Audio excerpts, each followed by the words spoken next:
Assalamualaikum warahmatullahi wabarakatuh. Kembali lagi di You Care Podcast, episode yang kedua. Alhamdulillah kemarin episode yang pertama kita udah ketemu dan ngobrol bareng sama Mas Budi yang merupakan direktur eksekutifnya Forum Zakat. Alhamdulillah kita ngobrolin perihal amil, suka duka menjadi seorang amil, dan banyaklah kita ngobrol banyak hal. Nah, teman-teman yang kepo dan penasaran apa aja sih yang kita obrolin di sana, nah bisa nonton banget di YouTube-nya Las Yuker. Nah, kalian bisa lihat di situ nanti nonton perihal ngobrol-ngobrol kita sama Bang Budi. Nah, di episode kedua ini kita kedatangan narasumber yang nggak jauh hebatnya, kerennya, yang beliau tuh merupakan amil senior lah, suhu ya, di Yuker Indonesia khususnya. Beliau ini merupakan seorang ayah, beliau seorang amil senior, beliau juga seorang yang sangat peduli dengan sosial. Nah, beliau saat ini di UCARE menjadi adalah seorang ketua yayasan dari Ukhuwah Care Indonesia. Penasaran kan siapa orangnya dan apa aja sih yang kita mau bahas? Kalau gitu nggak usah lama-lama, tapi jangan lupa teman-teman untuk like, komen, dan subscribe di channel YouTube-nya Las Yuker di Las Yuker, dan jangan lupa juga untuk follow sosial medianya Las Yuker. Kalau gitu, selamat datang di You Care Podcast.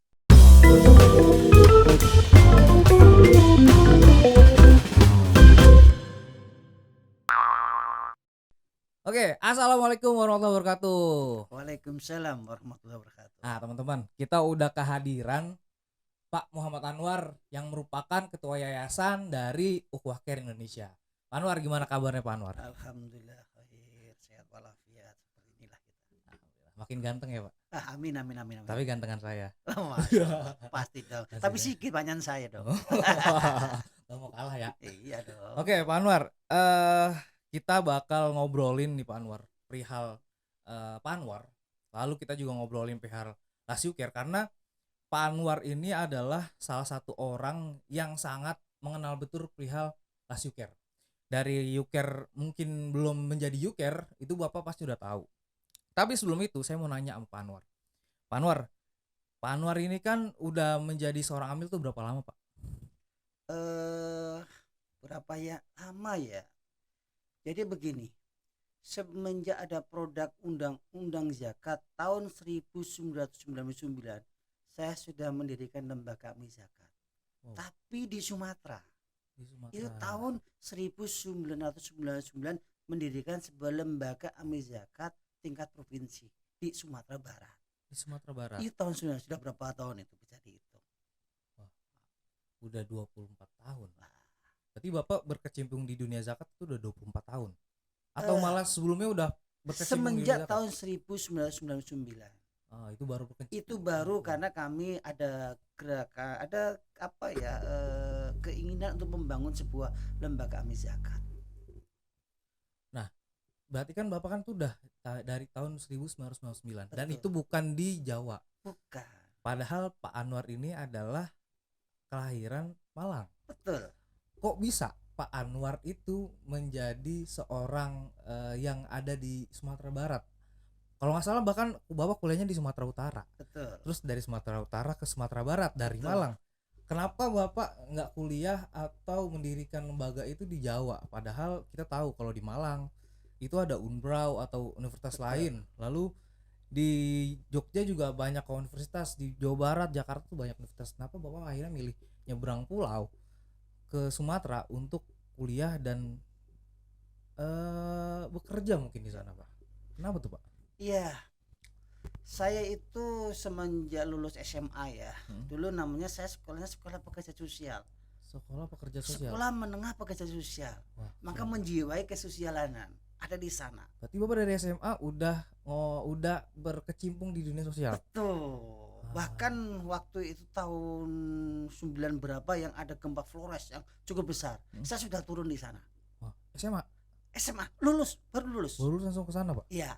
Keren banget. Itu waktu itu. Tapi kita belum mengenal lembaga amil zakat.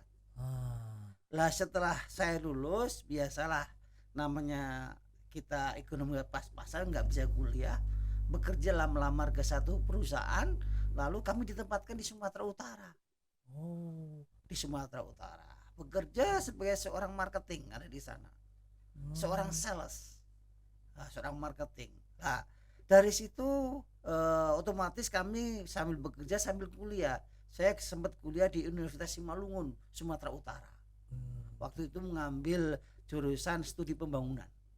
Nah, itu di Simalungun di Sumatera Utara. Nah, itu kisah kenapa sampai ke Sumatera Utara. Saya di Sumatera Utara itu sampai tahun 1999. Sampai 1999. Dari 2004 sampai 1999 saya di Sumatera Utara. Baru tahun 1999 saya di Sumatera Utara pun sudah berkiprah membangun dengan teman-teman, diajak membangun yayasan. Oh, dari 1994. Ya, saya Sampai betul 1999 hanya Bapak di membangun Sumatera. sebuah yayasan saja, aktivitas Oke. sosial dan lain sebagainya. Barulah kami hijrah ditempatkan oleh perusahaan lagi di Sumatera Barat. Nah, di situ karena saya sudah punya background pengalaman membangun yayasan di Sumatera Utara, maka ketika hijrah ke Sumatera Barat, di sana ketemu dengan teman-teman aktivis masjid. Oke. Sering duduk di masjid ngobrol-ngobrol. Akhirnya kami dengan ikatan pemuda muslim yang ada di Medan waktu itu, ada di Padang, maka mendirikanlah sebuah yayasan namanya Bina Albina Albina. namanya. Sampai sekarang masih ada, Pak? Sepertinya karena regulasi ya, regulasi pengurusnya juga sudah kemana-mana, akhirnya sudah tidak ada, regulasinya kan berubah. Oke. Maka hari itu saya tergelitik, ini ada undang-undang zakat yang baru disahkan tahun 1999, undang-undang nomor 37 hari kalau nggak salah, hari itu lupa saya. Maka kami bangunlah mendirikan sebuah lembaga amil zakat. Alhamdulillah disambut baik oleh Pak Gubernur waktu itu. Langsung di SK-kan oleh Pak Gubernur lembaga amil zakat. Bahkan Kemenak pun bingung ini, nggak tahu format bikin SK-nya kayak apa. Karena pertama kali. Betul. Dan itu berarti Bapak di Sumatera Barat itu mendirikan lembaga amil zakat langsung jadi setara provinsi, Pak? Betul, langsung provinsi. Dari itu waktu itu tahun 9 berapa ya, forum zakat sudah ada. Oh ya, karena udah 26 tahun. Betul, sudah ada rumah. Jadi FOS kita diundang pertama kali itu. Waktu saya mendirikan diundang. Oh, FOS itu berarti umur dari 97. Betul. Berarti udah 2 tahun ada FOS tuh di situ tuh. Iya. Dari situ saya ingin berkembang, terus membangunlah lembaga amil zakat di Sumatera Barat. Karena belum fokus kami. Hanya kaki kiri cari maisah, kaki kiri berbuat sosial kan gitu kan dahulu. Itu sampai tahun 2023 saya, Mas. 2003 ada di Sumatera Barat. Baru 2003 hijrahlah ke Bekasi. Oke. Tapi setahu saya Bapak ini menikah saat di Sumatera. Saya menikah tahun 1998. Waktu ada di Medan. Saya udah pernah dengar cerita Bapak waktu itu. Dan itu adalah cerita yang sangat seru banget. Nanti mungkin bisa dikulik atau teman-teman mau nanya Pak Anwar bisa banget tuh perihal itu. Jadi itu sebuah cerita yang sangat seru perihal momentum pernikahannya Pak Anwar, seru banget. Mungkin kita bahasnya nanti ya Pak ya. Siap. Nah yang menarik itu adalah Pak Anwar membawa zakat atau pengalaman mendirikan sebuah yayasan itu ke Bekasi. Ke Bekasi, dan itu akhirnya mungkin saat ini menjadilah seorang UCARE Indonesia ya Pak ya. Betul. Nah, nanti kita bakal tanya nanti. Tapi yang saya mau tanya ke Bapak nih, karena Bapak kita tarik tadi Bapak udah menjadi seorang amil zakat itu dari tahun 1999 berarti. Betul, ya. Sampai dengan saat ini gitu. Nah saya mau tanya ke Bapak, dan ini yang kita juga kemarin tanyakan ke Mas Budi, apa sih Pak suka dukanya menjadi seorang amil? Karena kan pasti ada aja kan tantangannya menjadi seorang amil gitu kan. Tapi yang teman-teman harus tahu kalau amil ini adalah salah satu pekerjaan yang SK-nya langsung dari Allah ya Pak. Betul. Nah, itu yang menurut saya pribadi itu berbeda sama pekerjaan yang lain. Betul. Gitu. Nah, boleh nggak Pak ceritain suka dukanya menjadi seorang amil Pak? Suka dukanya ya sebenarnya karena saya masih hari itu belum totalitas ya, sehingga memang banyak dukanya karena memang ketika kami membangun itu kan ya masih kecil, penghimpunan tidak akan bisa saat ini kan alhamdulillah amil kita sudah mulai profesional sehingga pendapatan juga bisa mencukupin lah, meskipun belum cukup-cukup banget ya gitu kan, cukup banget. Kalau waktu itu kalau dukanya ya memang ketika tahun segitu kan literasi zakat sangat minim sekali. Hmm. Belum ada sosial media juga Pak Betul. ya. Saya bayangin harus nenteng proposal ke waktu itu kalau di Sumatera Barat itu ke Telkom saya. Hmm. Sukanya gol pertama kali langsung MUU. Setiap bulan Telkom itu waktu tahun 9 itu sudah mentransfer tiap bulan 15 juta ke lembaga zakat kita. 15 juta zaman saat itu. Zaman gede ya, saat Pak? itu untuk program pendidikan. Oh. Itu bukan zakat profesi berarti Pak. Tapi Eh, program. program tapi dikumpulkan dari zakatnya karyawan Telkom di Sumatera Barat waktu itu. Oh, oke. Tahun 99. 99 Bapak udah bisa Betul. datengin Betul, Telkom iya. lalu closing sama Telkom. Betul. Itu karyawannya hanya timnya hanya 3 orang. Bertiga. Bertiga. Saya terus ada satu lagi GM-nya, satu lagi keuangan, ini saja. Nah, ini yang operasionalnya ada di sana. Sehingga alhamdulillah dengan kegigihan teman-teman, bahkan dulu itu saya ingat itu ada teman di Bapeda Kota Padang. Itu saya itu mengirimin surat ke seluruh pejabat yang ada di Pemkot Kota Padang. Kirimin surat, kok tahu ya namanya, karena kami mencoba masuk, akhirnya dikirimin ke rumah-rumah itu, bukan ke rumah, ke kantornya, ke meja-meja, terima surat dari kita. Itu Bapak yang naruh-naruh ke kantor. Kami lewat kurir. Oh, Lewat kurir kan biasa di pemerintahan ada kurir ya. Kita titipkan pada mereka. Tapi kalau Pemkot kan pasti ada Basnas Pak. Waktu itu belum seperti ini regulasinya. Oh, masih yang penting betul. siapa duluan ya Pak ya? Siapa duluan. Dan Waktu itu lembaga Albina itu Betul. yang sudah bergerilya ke Pemkot. Betul, Keren gitulah kira-kira. Jadi memang dibutuhkan inisiatif dan kreatif kita. Ya tadi zaman itu kan belum ada medsos. Jadi Ya, kita ya. amplop surat kan tuh kan.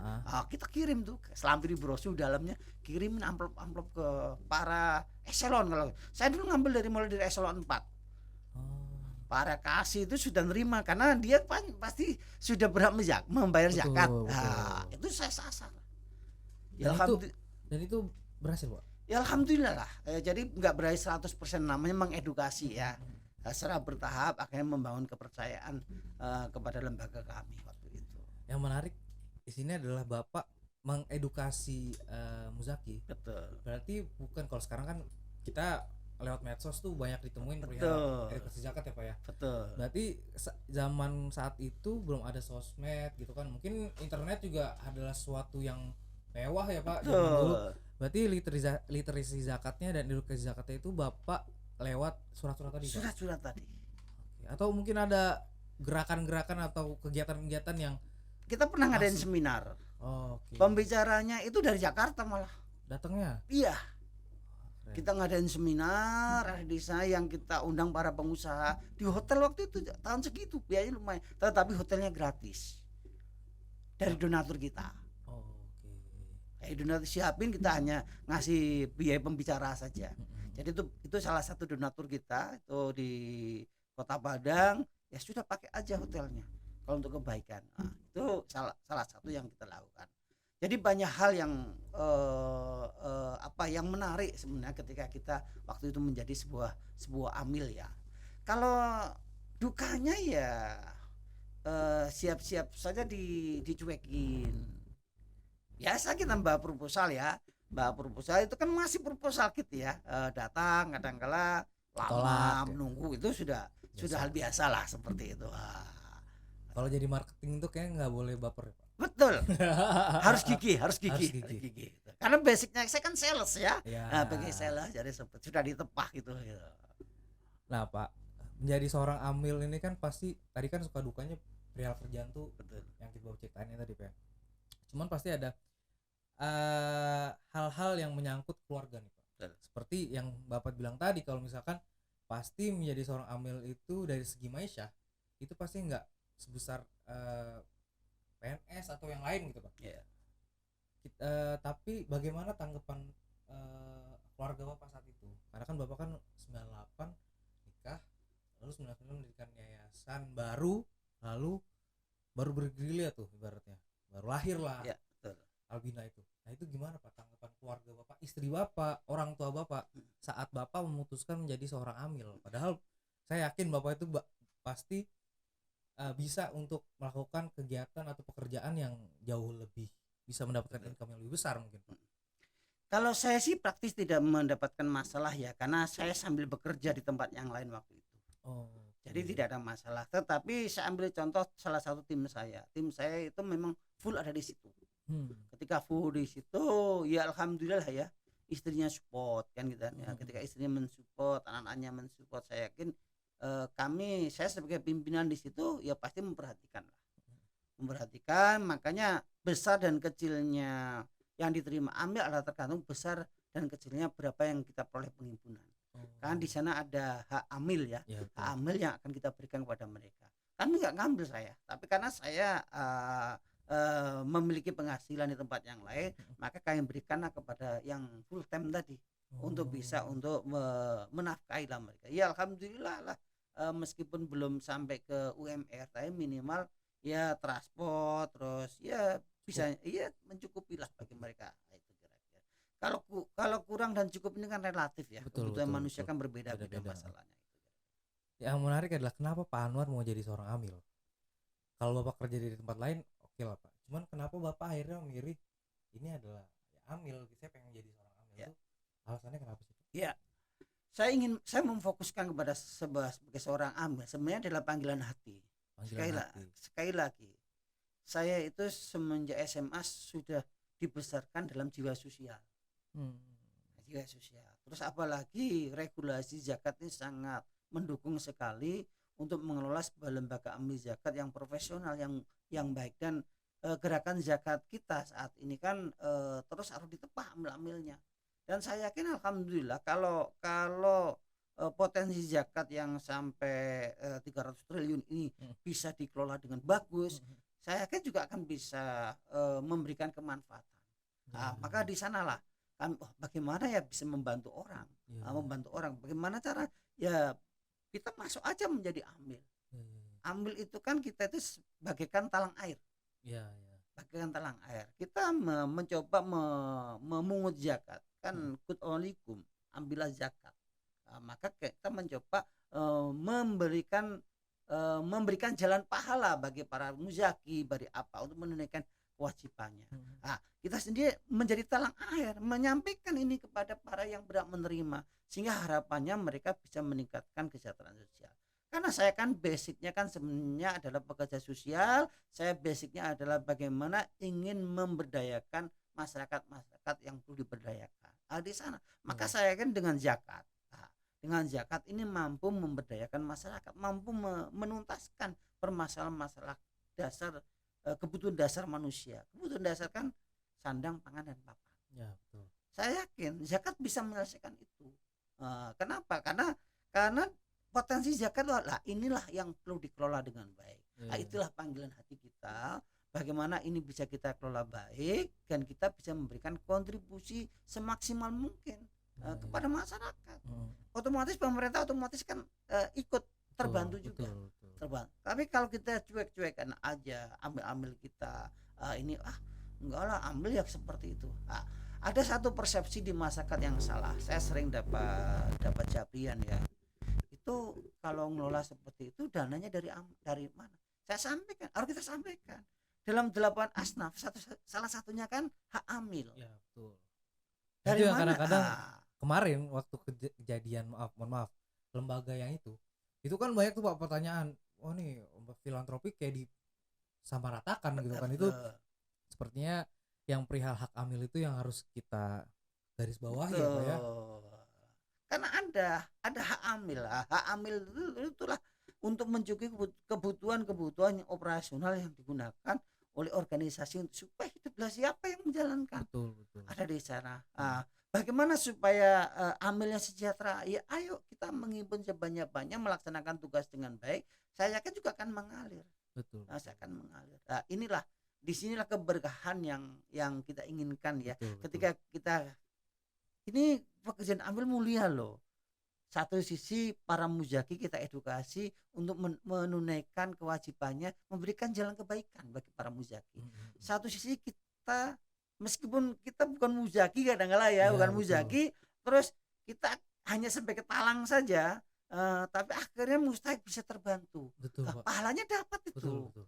Inilah sisi positif yang coba kita bangun kepada amal-amal kita. Bagaimana kita luruskan niat kita, insya Allah dengan kebaikan-kebaikan yang ada pada yang kita lakukan tadi, mengedukasi muzaki, menyalurkan yang tepat, membantu orang, ini akan mengalir juga pahala-pahala bagi Betul, kita. betul. Itu Mas kira-kira.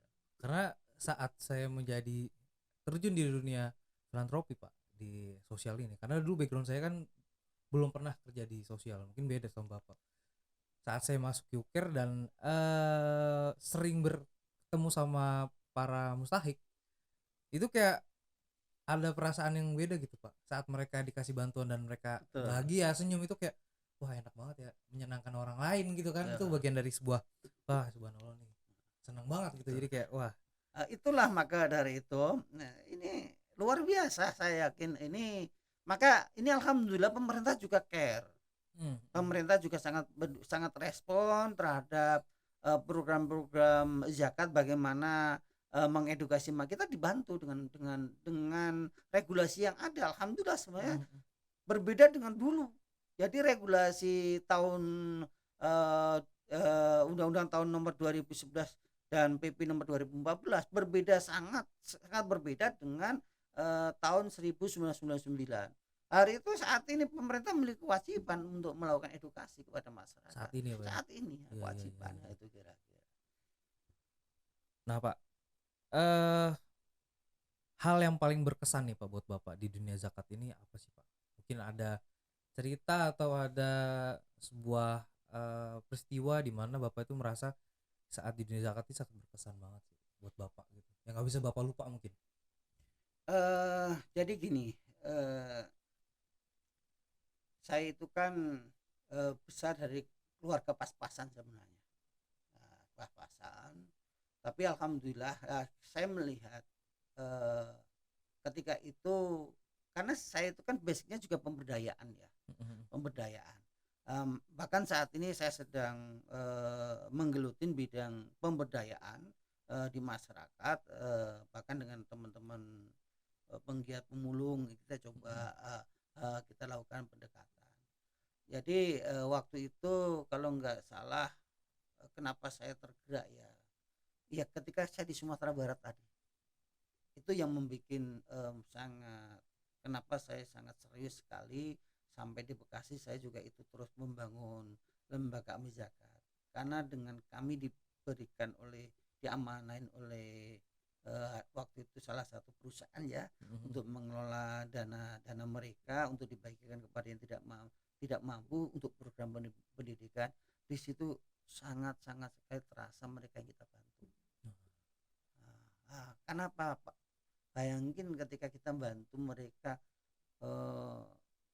bahkan tuh habis krisis kan, habis krisis ya, habis krisis 98 gitu kan. 99 tuh masih agak goyang berarti. Betul.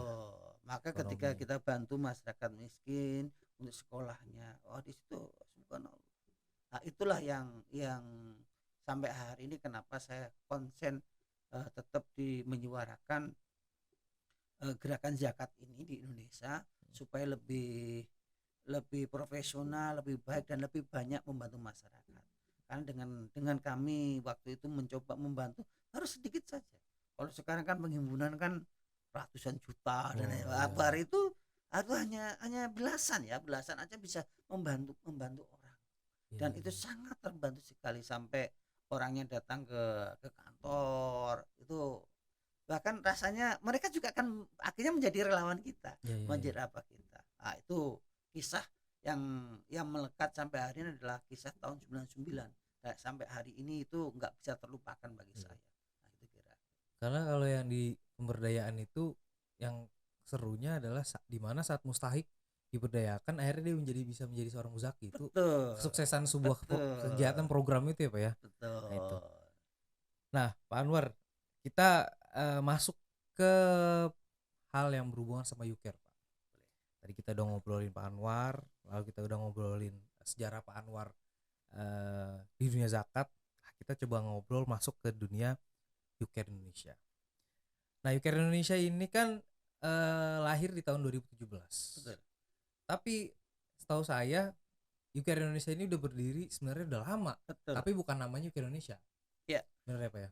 Nah, boleh nggak Pak sedikit diceritakan perihal sejarahnya Las UCARE Indonesia? Ceritanya begini. Seperti saya sampaikan tadi, tahun 2023 saya hijrah ke Bekasi. Hijrah itu karena memang Pekerjaan juga, pekerjaan. masih pekerjaan. Bapak dulu pekerja nggak cuma di Saya lembaga- masih bekerja di satu sebuah perusahaan. Tapi karena jenjang karir ya, akhirnya Iya. pindah. Akhirnya berlabuhlah di Bekasi. Tahun 2023. Tahun 2003 karena saya sudah pernah ada di lembaga Amil Zakat, maka kami nggak langsung mendirikan lembaga Amil Zakat di Bekasi waktu itu tahun 2023. Karena saya nggak punya teman kan gitu kan. Masih Baru mencari. anak baru. Betul. Anak baru. Maka di sana saya tetap aktif di masjid ya. Dimulai tetap dari masjid Di ya, Pak? masjid saya. Dari masjid terus ketemu dengan orang-orang soleh, orang-orang baik. Akhirnya ketemu dengan namanya Pak Haji Ahmad Ridwan yang sekarang Basnas Oke. Jawa Barat. Wakil ketua Ketua, Basnas. ketemu dengan Oke. beliau itu tahun 2023. Ketemu dengan beliau. Akhirnya ketemu dengan beliau, sering ngobrol-ngobrol, dikenalin lah dengan banyak teman-teman beliau. Teman-teman akhirnya di masjid, di kumpulan masjid itu kita mendirikan namanya panitia Ziswaf. Panitia Ziswaf di salah satu masjid. Jadi panitia Ziswaf, maka ketika ada panitia Ziswaf inilah kita terus belajar terus. Waktu itu regulasi belum sekuat ini. Tahun 2003. Mulai tahun 2023. 2003. Betul. 2003 ya, 2003. 2003. Terus akhirnya ketemu terus berjalan setiap Ramadan. Itu berarti dilaksanakannya setiap Ramadan. Setiap Ramadan namanya panitia Ramadan. di masjid. Itu masjid mana Pak kalau boleh tahu? Masjid sini belakang sini. Dekat ya? Kerjasama dengan Yayasan Al Husna Yain. Berarti belum berdiri sebuah yayasan. Belum. Masih udah panitia orang-orang. Panitia saja. Oke. Regulasinya dulu nggak seperti sekarang. Nggak seperti sekarang. Jadi itu untuk Ramadan ya dibagikan habis. Iya. Di Ramadan itu ya dibagikan seperti itu. Itu terus berjalan sampai tahun 2006. 3 tahun tuh. Ya. Akhirnya 2006 lahirlah membuat namanya salah satu yayasan ya. Salah satu yayasan kita bangunlah tahun 2006 membuat sebuah yayasan yang di dalamnya juga ada dipertemukanlah kami dengan Pak Asep Didi Kurnia. Oke. Tahun 2006 itu dipertemukan ada dengan Pak Asep Didi Kurnia, ada Pak di situ kita bikin yayasan. Jadi kita bikin yayasan, Pak Asep Didi Kurnia sebagai ketuanya, saya sekretarisnya, Pak Ahmad itu sebagai pembinanya. Bikinlah sebuah yayasan dengan beberapa teman-teman lain yang kenalannya dari Pak Ahmad Ridwan ada di sana. Itu cikal bakal kami aktif di Bekasi dalam rangka mengelola zakat. Maka tahun 2017 kami membentuklah namanya Yayasan Ukhuwah Care Indonesia. Maka di situ di sebelumnya itu kami bertambah teman itu ada Pak Dian Iskandar, ada Bu Yulia yang sekarang Bu Yulia sebagai sekretaris Yayasan Ukhuwah Care Indonesia, Pak Dian sebagai bendahara. Kami bertiga mengusulkan dari tahun 2016. Dari 2016 itu kami usulkan. Itu masih masih terus kami persiapkan. Akhirnya tahun 2017 lah kami mendirikan yayasan itu secara legal. Oktober 2017. Akhirnya kami itu legal tuh. Legal kami majukan ke notaris bahwa kami membentuk sebuah yayasan dengan tidak meninggalkan teman-teman yang sudah aktif di Yayasan Ukhuwah tadi. Nah, maka waktu pendiriannya adalah Pak Ahmad Ridwan masih dewan, Pak Ahmad Ridwan dewan pembina, Pak Asep Didi dewan pembina gitu kan. Nah, saya ketua yayasannya, Bu Yulia sekretarisnya, Pak Dian Iskandar adalah bendaharanya. Nah, itu kami bangun tahun 2017 karena tahun 2014 itu kan regulasi kuat. Tahun 14 2014. itu regulasi zakat sudah mulai kuat. Jadi kalau hanya menggunakan pola-pola kerja di Ramadan saja, rasanya juga kita akan salah. Pengawasannya tidak ada, maka tadi alasannya karena regulasi benar-benar ada, maka kami harus membangun sebuah lembaga baru yang memiliki visioner dalam rangka pengelolaan zakat yang benar. Jadi memang YouCare Indonesia itu kami bangun, kami dirikan fokus saat itu hanya mengelola JIS. Kalau Yayasan UHA kan enggak. Iya, betul. Maka kami enggak mau bercampur. Kami ingin bercampur karena kami ingin profesional dalam rangka pengelolaan zakat. Maka berdirilah yayasan itu. Latar belakangnya itu. Karena latar belakangnya kami ingin mengelola JIS secara profesional. Iya, betul. Secara akuntabel. Secara mandiri kan gitu kan. Iya, nah, maka tanggal 2017 kami dirikan, tahun 2018 mulai kita proses pengajuan ke Basnas, ke Kemenak. Alhamdulillah tahun 2018 kita mendapat SK dari SK operasional sebagai lembaga amil zakat Kota Bekasi. Gitu Mas kira-kira. Nah, itu berarti dari tahun 2017 sampai dengan saat ini itu pasti banyak ceritanya, Pak. Betul. Pasti banyak suka dukanya juga. Betul. Ceritanya gitu. Seling berganti. Karena saya masuk di tahun 2020 itu saya belum nggak ketemu sama orang-orang tahun 2017. Betul. Ketemu dikit gitu. Pasti bakal nemuin apa ya Pak ya? Setiap tahun itu kan pasti ada cerita masing-masing itu Pak. Nah di tahun 2017 ini saat awal tahunnya, pertama tahunnya YouCare menjadi sebuah lembaga, itu apa sih Pak hal yang sangat Bapak nggak bisa lupain saat tahun itu awal-awal YouCare terbentuk? Pasti kan berbeda tuh, di mana tahun sebelumnya Bapak cuma ada di Ramadan, tapi pas menjadi lembaga amil zakat Bapak itu harus menghimpun, lalu juga harus menyalurkan itu di setiap hari gitu kan.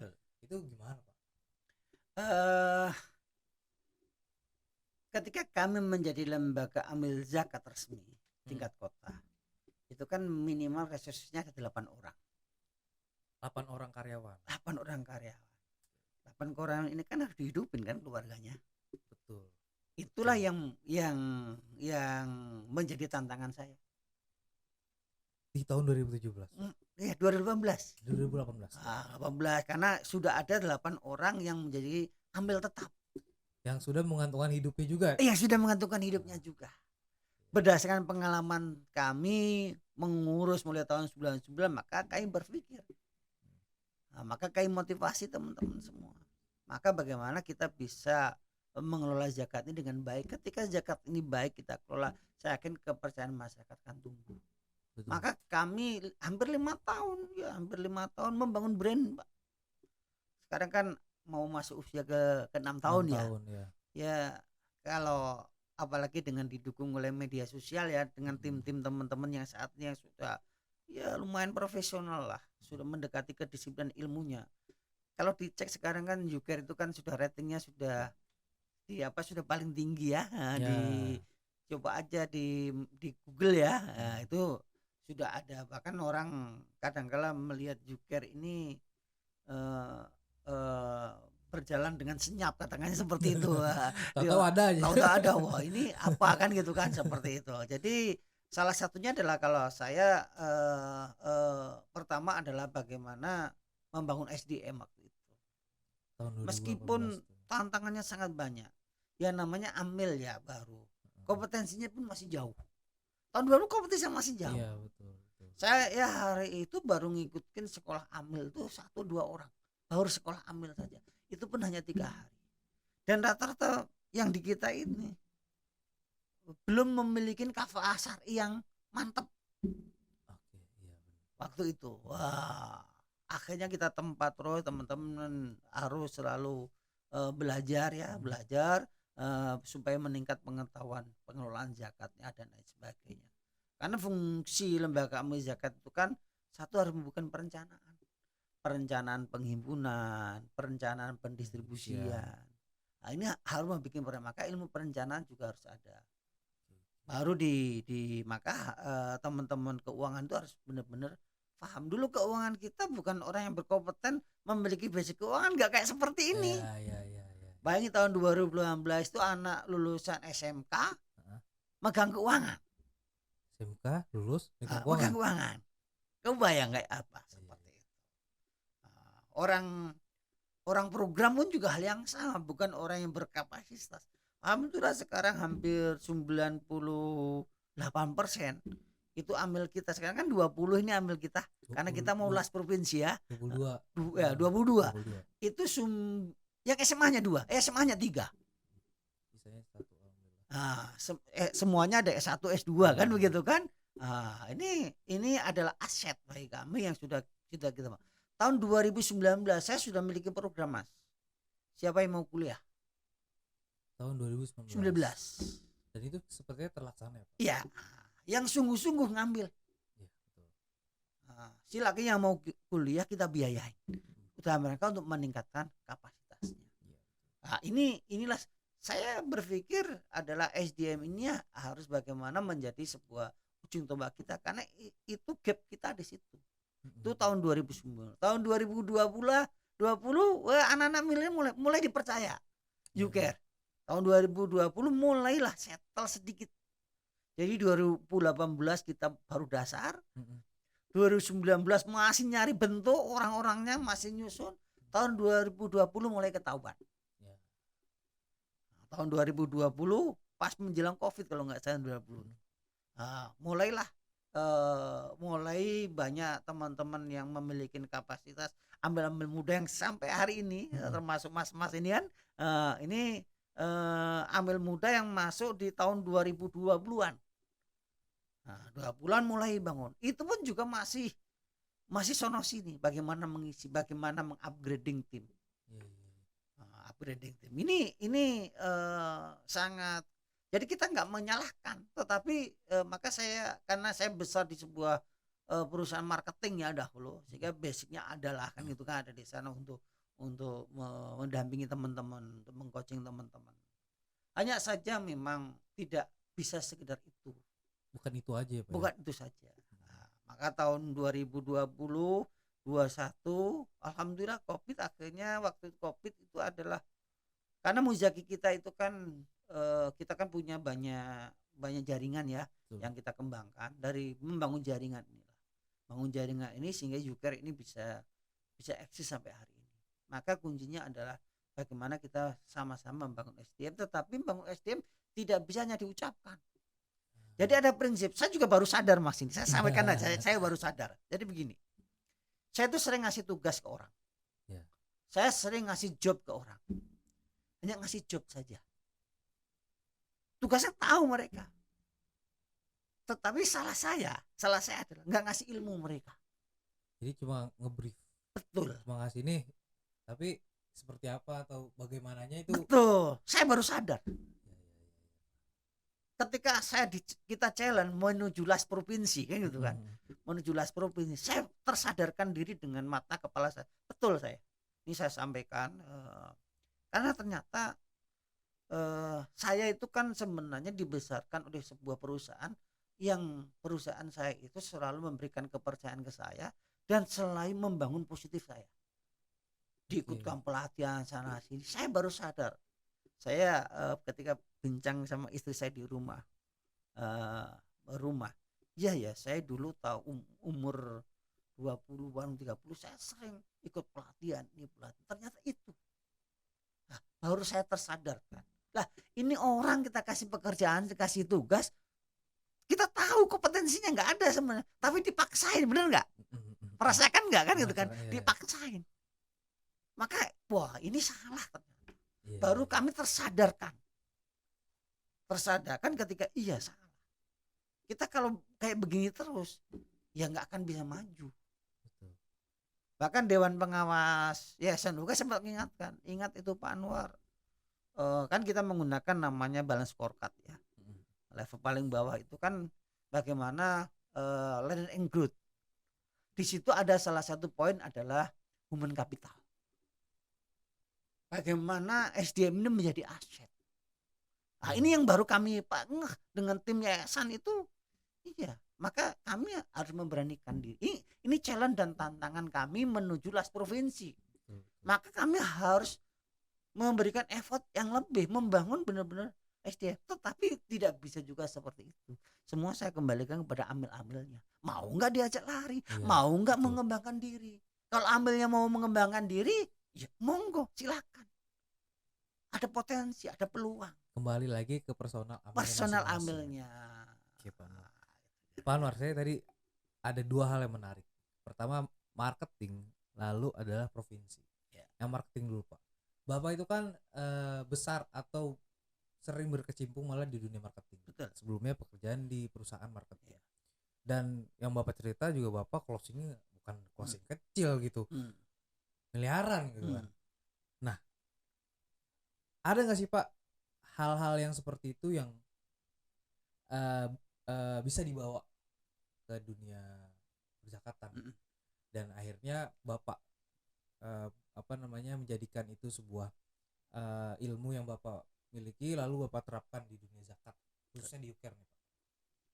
Sebenarnya satu kuncinya Mas. Apa tuh, Pak? Kunci goodwill. Goodwill, hubungan baik dengan customer. Saya dulu kalau habluminanas ya. Betul. Kalau saya dulu kalau ngegulkan satu customer gitu kan, satu customer itu kan omsetnya bisa ada bertahap, ada yang 500, ada yang 1M, ada 2M, ada 3M. Nah, itu sebenarnya adalah take and give Mas. Jangan pelit kita. Jangan pelit kita. Jangan pelit. Maksudnya jangan pelit gimana? Jadi gini, jangan pelit waktu kita untuk meluangkan waktu kepada customernya. Ya, jangan pelit gimmick. Berarti jangan ngikutin waktu kita, tapi kita ngikutin waktu klien. Betul. Bahkan kalau kita sudah diundang ke rumahnya makan bareng, wah itu sudah klik. Pernah tuh Pak? Pernah. Jadi justru deal-dealnya itu banyak yang informal. Mereka akan percaya dan mereka nggak akan berubah, nggak akan berganti ke brand yang lain. Karena kenapa? Sudah percaya sama kita. Apa itu juga bisa menjadi yang dilakukan di lembaga zakat Pak? Bisa dengan cara tadi menjaga goodwill, menjaga kepercayaan. Menjaga kepercayaan, libatkan donatur, libatkan mereka. Kita libatkan mereka, contoh karena kita itu kalau dunia bisnis kan take and give ya. Kalau bisnis itu, kalau saya kerjasama dengan Bapak, apa yang saya dapatkan? Nah, bagaimana take and give yang bisa diberikan oleh lembaga amil zakat kepada donatur? Kalau lembaga zakat ini kan take and give-nya kan akhirat sebenarnya. Betul. Akhirat di sana, tapi bagaimana melibatkan mereka? Dengan melibatkan mereka, dia tahu program-programnya bagus, value-nya bagus. Doainlah para muzaki mereka dan lain sebagainya. Saya yakin insya Allah dan kasih progres terus. Ya gitu Mas. Karena kalau kita zakat itu kan sebuah hal yang wajib ya Pak. Betul. Lalu kalau sedekah kan juga udah tahu nih. Ya. Apakah yang bakal kita dapat juga apa. Jadi betul. Sebenarnya zakat dan infak sedekah itu adalah sesuatu yang tidak rugi gitu kan. Kita dapat hal yang lebih banyak dan lebih besar gitu kan. Betul. Nah, lalu kita ngobrolin perihal provinsi Pak. Ya. Kenapa Las Yukir harus naik menjadi provinsi? Karena sekarang kan masih selama 6 tahun. Betul. 6 tahun ya Pak ya. Mau 6 tahun nih kita masih ada di taraf kota kabupaten. Lalu kita insya Allah semoga dipermudah akan menjadi las provinsi. Kenapa kita harus menjadi las provinsi Pak? Kemanfaatan lebih luas. Kemanfaatan lebih luas. Karena gini, regulasi membatasin ketika las kota ini pendistribusi dan pendaya guna hanya dibatasi dengan area wilayah level kota. Nah, itu satu. Begitu juga dengan penghimpunan. Tapi saat ini kan dunia digital itu kan menasional. Betul. nggak bisa dibatasi. Maka saya sadar regulasi. Kalau ini kita lakukan sebenarnya kita melanggar regulasi. Meskipun nggak bisa juga dipaksakan, nggak boleh. Ya sekarang orang Bandung ingin berzakat kepada kita, Iya. ingin menyalurkan program zakatnya di program pemberdayaannya lewat Yuker. Apa mau dicegah? Ini kan trust. Betul. Karena banyak juga tuh Pak orang-orang yang mau zakat infak zakat itu bukan dari teman-teman dari Bekasi, tapi dari Betul. luar, bahkan Jakarta tuh ada gitu. Betul. Entah itu bagian dari penghimpunan ataupun minta untuk didistribusikan. Betul. Itu kan berarti mungkin yang Bapak bilang tadi ya, semakin luas semakin bisa bermanfaat. Betul. Jadi itu yang mendasarin kami sehingga ketika keluas kemanfaatannya ini akan semakin banyak kita memberikan kontribusi areanya ya dengan habis di Kota Bekasi kita perluas menuju area provinsi. Itu Mas kira-kira. Nah Pak, di setiap lembaga itu kan punya fokus utama masing-masing nih Pak. Pasti Yuker kan punya. Ya. Nah di tahun 2003 sampai dengan mungkin ya kita ngomong 5 tahun ke depan Ya. gitu, Pak. Kira-kira apa sih Pak fokus kita nih Pak? Karena Ya. kita kan nanti insya Allah semoga ya kita bisa menjadi provinsi Ya. segera gitu. Nah, itu apa Pak yang mau Ya. kita fokuskan Pak? Distribusi zakat itu ada dua Mas. Yang pertama adalah caritas.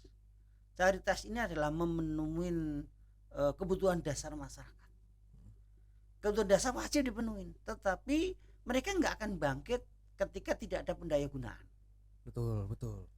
Sekian tahun, hampir 5 tahun, 6 tahun, kita distribusi kita 80 bahkan sampai 90% itu caritas. Betul. Sehingga tidak terlihat kita manasi muzaki yang kita bangkitkan. Kita tidak ada. Putus jadi Pak. Nah, maka setahun yang lalu kalau nggak salah kita pada waktu RKAT kita mengangkat topik FGD tentang zakat produktif. Betul. Berdayaannya seperti Pemberdayaan. apa? Maka fokus kami sebenarnya mulai tahun 2023 ingin mengarah kepada zakat produktif itu pendaya gunaan. Jadi banyak pemberdayaan. Maka tahun 2023 lahirlah kita namanya Lembaga Pelatihan Kerja dan Kewirausahaan. Oke. LP2K. LP2K. Nah, itu lahir karena kenapa? Karena konsensus kita ingin karena visi kita kan menjadi lembaga zakat profesional dalam rangka mewujudkan kesehatan, menjadikan orang sehat, menjadikan orang cerdas, menjadikan orang mandiri. Nah, ini fokus kita. Maka kami ambil goalnya adalah bagaimana pendayagunaan adalah kemandirian. Maka harus banyak program pemberdayaan masyarakat, baik sifatnya perorangan maupun kelompok yang dibangkitkan, sehingga ekonominya bergerak. Iya, betul. Maka yang saat ini yang saya gelutin ini adalah bagaimana membangun Yuker Eco Green. Yuker Eco Green. Ya, pemberdayaan berbasis lingkungan. Salah satunya apa? Mengentaskan para pemulung, Betul. mengentaskan para pengangguran yang ada di lingkungan dengan kita kasih budidaya maggot, Betul. budidaya lele. Kalau mereka perlu kita latih skillnya, kita ikutkan LP2K. Ibu-ibu yang punya keterampilan kuliner kita tingkatkan. Kita kan punya etalase namanya Omah Kue. Yang anak-anak muda yang hobinya skillnya ingin melakukan barbershop, kita ada workshopnya barbershopnya juga. Bahkan kalau barbershop kita udah punya barbershop. Sudah punya, itu adalah bagian tempat magang mereka semua. Kita akan menjebat, bahkan mimpi saya dengan adanya SDM yang ada menjembatanin antar SDMI dan Muzaki langsung bisa. Contoh gini, kita punya skill, punya stok SDM barbershop nih. Ada Muzaki ingin punya usaha barbershop. Kita temukan antara Muzaki dengan mustahik kita. Ya.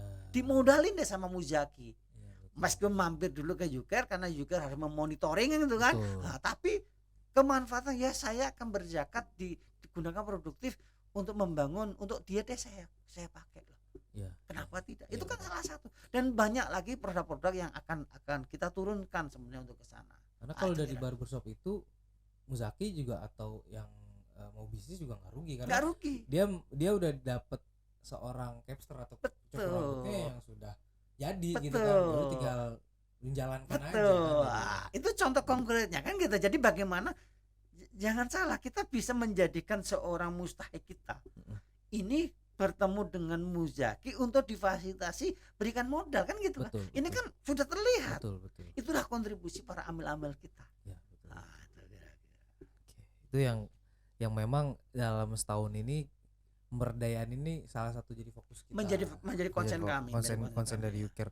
Kemarin saya ketemu dengan, alhamdulillah ini berkah banget. Heeh. Kita sedang menggagas namanya pemberdayaan berbasis pemulung. Saya ketemu dengan ketua Asosiasi Pelapak dan Pemulung Indonesia. Pelapak dan Pemulung Indonesia.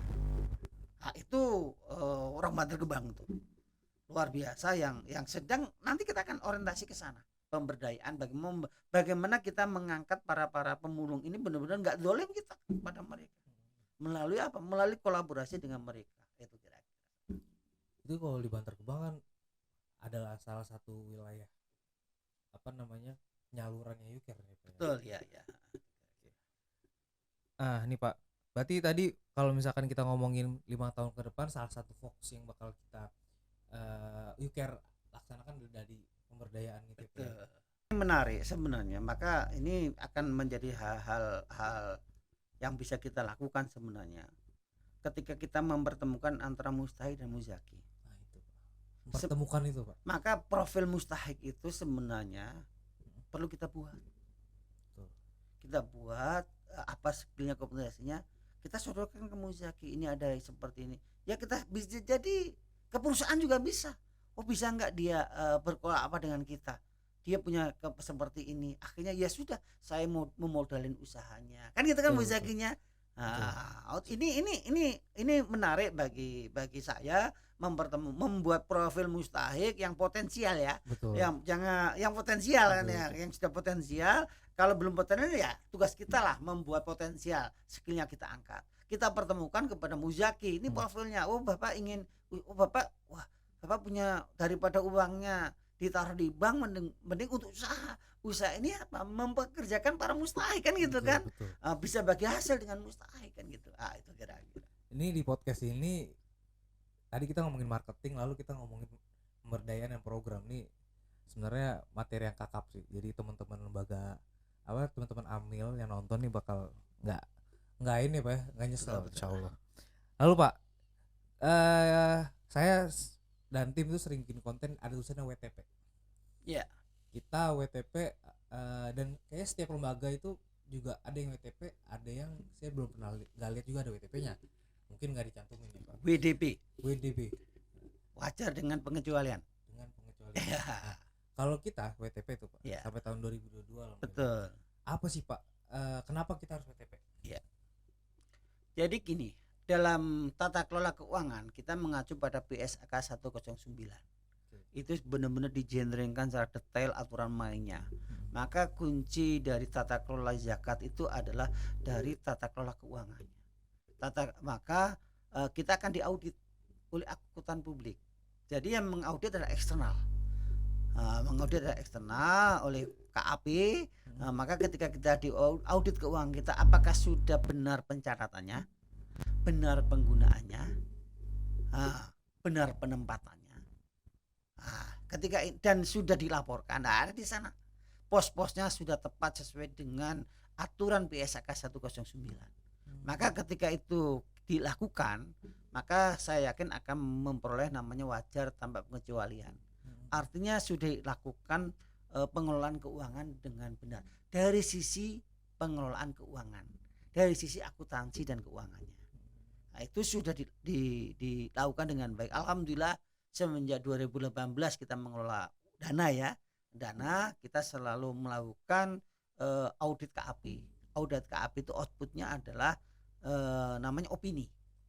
Nah, opini itulah namanya wajar tanpa pengecualian, tidak ada catatan sama sekali, semua normal kan itu kan. Itu disingkat dengan WTP kan itu kan, seperti itu. Ada beberapa lembaga zakat yang memperoleh WDP. Wajar dengan pengecualian. Kita hampir tuh tahun 2000 berapa ya. Karena kita bukan melupakan. Saya hari itu ditanya sama auditor. Pak Anwar belum menyisihkan dana, lupa saya namanya apa, dana pensiun bagi amil. Itu kalau kita nggak itu sampai ke pensiun dipikirin juga ya Pak. Jadi gini, audit tahun 2021 atau 2020 saya lupa. Itu saya belum, tapi saya sampaikan aturannya ada nggak Pak? Oke baik kalau gitu ini saya sisihkan. Akhirnya oleh keuangan disisihkan untuk bahwa amilnya itu kita sudah punya dana cadangan pensiun untuk para amilnya. Nah, itu salah satu ada lembaga yang WDP adalah tidak mau mencadangkan karena dananya nggak ada, ambilnya kurang, mau mencadangkan bagaimana kan itu kan. Nah, seperti itu kira-kira. Berarti sangat penting banget ya Pak. Itu jadi bagian dari untuk apa namanya kepercayaan para donatur. Betul. Jadi ada itu juga. Wah ya. Nih, jadi kita tuh dikontrol, dikontrol oleh KAP sehingga KAP itu akan meluruskan ketika kita salah, kan gitu kan, akan memberi laporan karena audit KAP itu kan kita publikasikan sehingga mereka akan tahu. Itu kira-kira. Pak, ini kita sudah mau di penghujung, cuman saya mau nanya nih Pak. Pak Anwar, apa sih Pak harapan Pak Anwar nih untuk Last You Care, lalu untuk gerakan zakat di Indonesia itu apa? Yang pertama untuk Last You Care ya. Ini kan mau masukin usia yang ke-6 ya. Kalau 6 tahun itu kalau umur anak itu udah mulai apa ya? Belajar lari ya, lari gitu. Maka bahkan sudah pratika apa namanya itu? Udah playgroup ya? TKB. Belum, udah TKB ya. Udah belajar baca. Sudah mulai sosialisasi, sudah mulai apa. Maka dengan memasukin usia kita yang sudah 6 tahun ini ya, sudah 6 tahun. Ini paling tidak apalagi dengan usia yang ke-6 kita masuk ke kelas provinsi, maka kami mengajak kepada teman-teman amil semuanya tingkatkan kompetensi paling dasar. Tingkat kompetensi, ketika kompetensinya sudah ada terus gigih, maka besarin dalam Yuker ini. Karena saya kan nggak akan seterusnya ada di sini. Jenjang karir terbuka. Saya sampaikan, ini kan kita baru strukturisasi ya. Direkturnya Last Yuker baru berganti ya gitu kan. Dipimpin oleh milenial yang usianya 40-an kan. Saya kan sudah kepala 5 kan gitu kan. Ini jenjang karir. Nggak kelihatan loh. Jenjang karir. Saya pastikan Yuker ini ada jenjang karir. Saya pastikan, jadi salah kalau teman-teman diambil zakat nggak ada jenjang karir. Ada jenjang karir. Bahkan karir puncaknya nanti ya sampai ada di pengurus yayasan, sampai di dewan pembina. Bahkan tidak harus seperti itu, bisa jadi mereka bisa berjenjang karir di lembaga-lembaga mitra kita. Bisa jadi kita menjadikan kita kan punya LP2K, kan perlu direkturnya dan lain sebagainya. Maka untuk teman-teman amil yang ada di Yuker, bekerja seoptimal mungkin, ada tidak pimpinan, diminta atau tidak diminta, maka tunjukkan prestasi, tunjukkan kompetensinya. Jangan menunggu kalau saya jadi pimpinan saya akan seperti ini. Jangan menunggu kalau saya jadi, jangan. Mulai sekarang tunjukkan, mulai sekarang lakukan ke diri sendiri. Lakukan. Ketika itu dilakukan, orang lain akan tahu dan itu akan sendiri. Maka lakukan dengan sungguh-sungguh, karena dengan sungguh-sungguh dia jada manjada lah kita. Dengan bersungguh saya yakin kita akan dapat kemudahan. Maka tetap optimis, tetap semangat. Untuk lembaganya saya yakin kita akan terus meningkat ya. Dengan Las Provinsi, insya Allah alam apakah menjadi Las Nasional nantinya kita ikutin saja, bagian alir mengalir. Alurnya kita nikmatin saja. Saya yakin dengan kompetensi teman-teman yang ada akan menuju ke sana. Itu kira-kira untuk teman-teman. Adapun untuk gerakan zakat Indonesia, FOS baru merayakan ulang tahun yang ke-26. 26. Dan FOS saat ini apalagi direktur zakat dan wakaf baru juga. Pak Wardono. Iya, Profesor Wardono. Ini juga baru juga dan semangatnya luar biasa. Betul. Ini kalau kita kolaborasikan dengan baik dan sungguh-sungguh, maka gerakan zakat di Indonesia yakin potensi yang hampir 300 triliun ya. Ini kalau kita, ini hanya berapa persennya saat ini gitu kan. Kalau kita mencapai mencapai 50-60%-nya saja sudah bisa mensejahterakan, bisa mengurangi kemiskinan yang ada di Indonesia. Ingat, zakat itu di samping menyelesaikan kebutuhan dasar manusia, tapi meningkatkan taraf hidup mereka. Iya, benar. Nah, ini maka mudah-mudahan gerakan zakat di Indonesia terus inovatif, terus kreatif dalam rangka dan terus meningkatkan literasi zakat kepada masyarakat, karena dengan menguatkan literasi zakat masyarakat menumbuhkan kesadaran masyarakat untuk berzakat. PR-nya kan bagaimana menumbuhkan kesadaran orang berzakat. Setelah itu kesadaran zakat muzaki ada, bagaimana bisa dari orang berzakat ini benar-benar mampu mewujudkan kemandirian masyarakat sehingga kemiskinan berkurang, pengangguran tidak ada, berkurang lah, kalau tidak ada susah ya, pengangguran tidak ada, sehingga apa, masyarakat muslim, masyarakat kita semua itu akan sejahtera. Betul. Bisa memiliki bergening, bisa memiliki kualitas hidup yang lebih baik. Itu kira-kira Mas. Oke Pak Anwar, ini kan banyak nih Pak anak-anak muda. Saya kalau ketemu sama lembaga-lembaga lain itu rata-rata juga banyak itu adalah teman-teman dari kalangan muda. Banyak banget anak-anak muda gitu di situ. Kalau ke bagi nih anak muda gitu. Bahkan kemarin ketemu sama Mas Budi juga termasuk anak muda gitu yang udah menjadi direktur eksekutif Force gitu kan. Nah, boleh nggak Pak minta motivasinya dari Pak Anwar selaku senior gitu kan dari zakat untuk teman-teman anak-anak muda yang baru masuk ke dunia zakat gitu. Itu apa kira-kira motivasi untuk mereka nih Pak? Apa ya kira-kira ya untuk anak muda, karena level kita sangat gapnya sangat jauh ya. Saya berpesan saja, jadi amillah, ketika menjadi amil, jadi amillah yang ikhlas. Amin lah ikhlas. Ketika kita ikhlas menjalankan semuanya, dan saya yakin ketika kita menjalankan dengan ikhlas, kita menjalankan dengan tulus dan dengan sungguh-sungguh tadi, itu akan bisa bersaing dengan profesi-profesi yang lain. Saya sampaikan profesi yang digeluti teman-teman di podcast ini, profesi markom kan gitu kan. Ya. Dulu ada nggak lembaga seperti tidak ada. Gak ada. Tapi kita sekarang ada nggak? Ada. Kalau mas-mas mengelola podcast ini dengan baik, bisa mendatangkan iklan, dapat cuan tidak? Dapat. Bisa bersaing nggak dengan profesi lain? Bisa. Bisa. Itu satu sisi. Maka yakinlah dengan menjadi amil yang kreatif, inovatif, ini akan mampu bersaing dengan profesi-profesi yang lain. Itu pesan saya. Yang jelas yang kita perlu tegaskan lagi kalau misalkan profesi amil ini adalah profesi yang SK-nya langsung dari Allah. Betul. Jadi teman-teman yang nantinya berpikir masa jadi amil sih, ya jangan berkecil hati, ini SK-nya dari Allah. Betul. Gitu kan. Dan perihal tadi Pak Anwar bilang ikhlas gitu, perihal maisha atau lain itu gak usah dipikirin karena Allah bakal cukupin. Betul, ya Pak. Insyaallah.